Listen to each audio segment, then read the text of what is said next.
ಯೇಸು ಕ್ರಿಸ್ತನ ಮಹಾಪರಿಶುದ್ಧ ನಾಮದಲ್ಲಿ ನಿಮ್ಮೆಲ್ಲರನ್ನು ವಂದಿಸುವಂತವನಾಗಿದ್ದೇನೆ.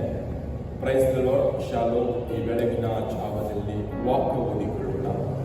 ಅಪೊಸ್ತಲರ ಕೃತ್ಯಗಳು 6ನೇ ಅಧ್ಯಾಯ 15ನೇ ವಚನ ಓದಿಕೊಂಡು ಸ್ವಲ್ಪ ಧ್ಯಾನ ಮಾಡಿಕೊಳ್ಳೋಣ.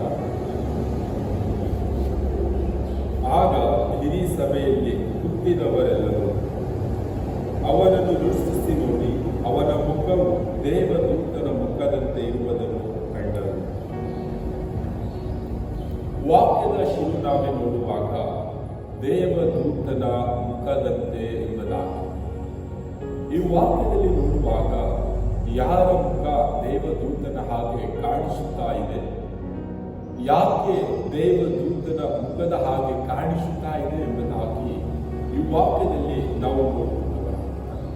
ಸ್ಟೇಫನು ಈ ವಾಕ್ಯದಲ್ಲಿ ನೋಡುವಾಗ ಆತನು ದೇವರ ಕೃಪೆ ಹೊಂದಿಕೊಂಡು, ದೇವರ ಬಲ ಹೊಂದಿಕೊಂಡು, ಪವಿತ್ರಾತ್ಮನ ಆತನಲ್ಲಿ ವಾಸಿಸುತ್ತಾ ಇದ್ದಾನೆ. ಆತನಿಗೆ ವಿರೋಧವಾಗಿ ಯಾರೇ ಬಂದಾಗಲೂ ಕೂಡ ಪವಿತ್ರಾತ್ಮನ ಜ್ಞಾನದಿಂದ ಅವರನ್ನು ಸ್ಟೇಫನು ಎದುರಿಸುತ್ತಾ ಇದ್ದಾನೆ.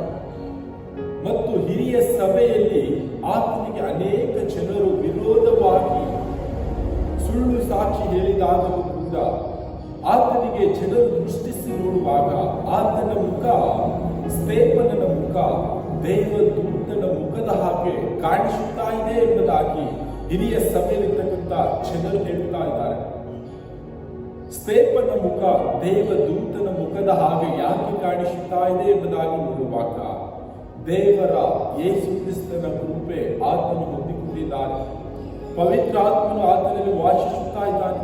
ಪವಿತ್ರಾತ್ಮನ ಜ್ಞಾನ ಆತನಲ್ಲಿದೆ. ಆ ವಿಷಯವಾಗಿ ಸ್ಟೇಫನನ ಮುಖ ದೇವದೂತನ ಮುಖದ ಹಾಗೆ ಪ್ರಕಾಶಿಸುತ್ತಾ ಇದೆ. ನಾವು ಈ ವಾಕ್ಯದ ಮೂಲಕ ಕಲಿತುಕೊಳ್ಳುವುದು ಏನೆಂಬುದಾಗಿ ನೋಡುವಾಗ, ನಾವು ಈ ಲೋಕದಲ್ಲಿ ಜೀವಿಸುವಾಗ ನಮ್ಮ ಜೀವಿತದಲ್ಲಿ ನಮ್ಮ ಮುಖ ಯಾವ ರೀತಿಯಾಗಿ ಈ ಲೋಕದ ಜನರಿಗೆ ಪ್ರಕಾಶಗೊಳ್ಳುತ್ತಾ ಇದೆ? ನಮ್ಮ ಮುಖ ಈ ಲೋಕದ ಜನರಿಗೆ ಪಾಪದ ಜೀವಿತ, ನಾಶದ ಮಾರ್ಗ, ಮರಣದ ಮಾರ್ಗ, ದುಃಖ, ನೋವು, ಕಣ್ಣೀರು, ಈ ರೀತಿಯಾದಂಥ ನಮ್ಮ ಮುಖದ ಮೂಲಕ ಈ ಲೋಕದ ಜನರಿಗೆ ನಮ್ಮ ಮುಖ ಪ್ರಕಾಶಗೊಳ್ಳುತ್ತಾ ಇದೆನಾ? ಈ ರೀತಿಯಾಗಿ ನಮ್ಮ ಮುಖ ಪ್ರಕಾಶಗೊಳ್ಳುತ್ತಾ ಇರುವುದಾದರೆ ನಮ್ಮನ್ನು ಯಾರು ಸಹಿಸಿಕೊಳ್ಳುವುದಿಲ್ಲ, ನಮ್ಮನ್ನು ಯಾರು ಹತ್ತಿರ ಕೂಡ ಬರುವುದಿಲ್ಲ. ಯಾಕೆ? ನಮ್ಮಲ್ಲಿ ಕಷ್ಟ ಇದೆ, ದುಃಖ ಇದೆ, ನೋವು ಇದೆ, ಕಣ್ಣೀರು ಇದೆ, ಬಡತನ ಇದೆ, ಸಾಲ ಇದೆ, ಅನೇಕ ರೀತಿಯಾದಂಥ ರೋಗಗಳಿದೆ, ಪಾಪದ ಜೀವಿತ, ಲೋಕದ ಆಸೆ ಎಲ್ಲ ಇದೆ. ಆ ವಿಷಯವಾಗಿ ನಮ್ಮ ಜೀವಿತದಲ್ಲಿ ಲೋಕದ ಜನರು ದೃಷ್ಟಿಸಿ ನೋಡುವುದಕ್ಕಾಗುವುದಿಲ್ಲ. ನಮ್ಮ ಜೀವಿತ ನಮ್ಮನ್ನು ದೃಷ್ಟಿಸಿ ಲೋಕದ ಜನರು ನೋಡಬೇಕಾದರೆ ನಾವು ದೇವರ ಕೃಪೆಯನ್ನು ಹೊಂದಿಕೊಳ್ಳಬೇಕು, ದೇವರ ಬಲ ಹೊಂದಿಕೊಳ್ಳಬೇಕು, ಪವಿತ್ರಾತ್ಮನ ಜ್ಞಾನ ನಮ್ಮಲ್ಲಿರಬೇಕು. ನಮ್ಮ ಮುಖ ಅವಾಗ ದೇವದೂತರ ಹಾಗೆ ಪ್ರಕಾಶಿಸುತ್ತದೆ. ಈ ಲೋಕದ ಜನರು ನಮ್ಮನ್ನು ನೋಡುವಾಗ ಈತನು ಯೇಸು ಕ್ರಿಸ್ತನ ಮಗನು, ಯೇಸು ಕ್ರಿಸ್ತನ ಮಗಳು, ಇವರು ವ್ಯತ್ಯಾಸವಾಗಿದ್ದಾರೆ.